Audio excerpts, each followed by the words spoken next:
Separate Ways was originally an extra mini-campaign that was added on to versions of Resident Evil 4 that were released after the GameCube version. Like the main game, I've only played the original Separate Ways once, and thought it was a decent little extra mode, though I do remember it being kind of sparse in the way of new content. The new iteration of Separate Ways is a paid DLC campaign for Resident Evil 4 Remake, and I would say that it's more impressive than the original, though I don't really remember much about the original, so I'll keep comparisons to a minimum.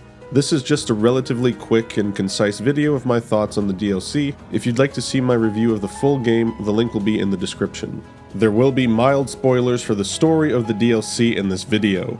The premise of Separate Ways is that we get to see the events of RE4 Remake from Ada's perspective and find out exactly what she was getting up to throughout the story. The DLC begins with Ada rescuing Luis from confinement within the castle. Luis has made a deal with series antagonist Albert Wesker to exfiltrate him off the island in exchange for the Amber. Ada works for Wesker.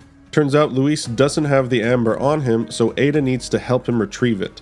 Eventually, Ada realizes that Leon has turned up and she helps him out a few times over the course of the story. Separate Ways isn't really interested in telling that much of a story. Ada does eventually decide to turn on Wesker at the end of the DLC, but other than that, the DLC is more interested in the gameplay side of things. I did laugh when Wesker showed up at one point to save Ada after she got infected because he was acting like such an asshole about it, like, if you're so awesome and amazing, just get the Amber yourself, you prick. Separate Ways features some new musical tracks and boy are they lit. This flute got me acting up. There's a more dramatic flair to the music and there's clearly some inspiration from scores from classic spy movies as well. I really love the OST in the DLC. I mentioned in my review of the main game that I felt like Ada's voice actor wasn't the strongest performance in the game, and unfortunately having an entire DLC focused on Ada really highlights that. I don't think her performance is awful, but it certainly isn't amazing. I'd say the DLC has a pretty good balance between new content and areas and reused areas from the main game.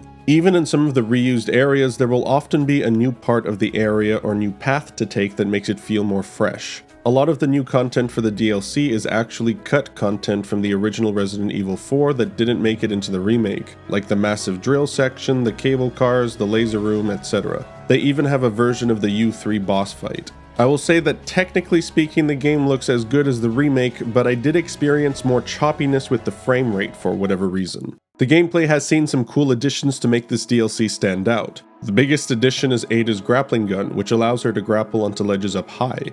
It's mostly used as just a way to break up the walking, but there is at least one boss fight that integrates the mechanic into it pretty well. The grappling gun is multifaceted though. Ada can also use it to yank shields away from certain enemies, and she can use it to grapple kick towards enemies from a distance. This actually does really open up the already brilliantly designed combat system of RE4 Remake to the point where I'm sure that I will miss the grappling gun whenever I replay the main campaign as Leon. There are a few new weapons in Separate Ways, some unlockable, some available during the first playthrough. One of those weapons is Ada's signature crossbow, complemented by its various different bolt types.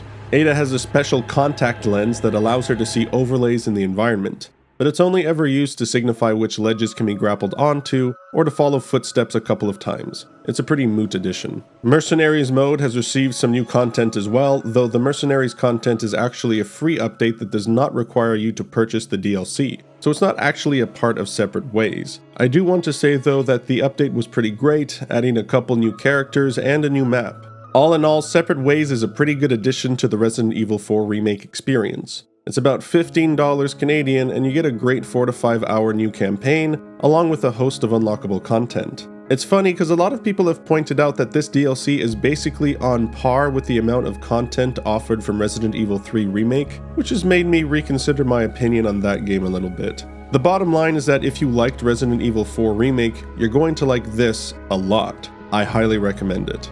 I'm going to give Separate Ways an 8.5 out of 10. That's the end of the video. If you enjoyed it, please consider leaving a like, subscribing, and commenting your thoughts on the game. Thanks for watching.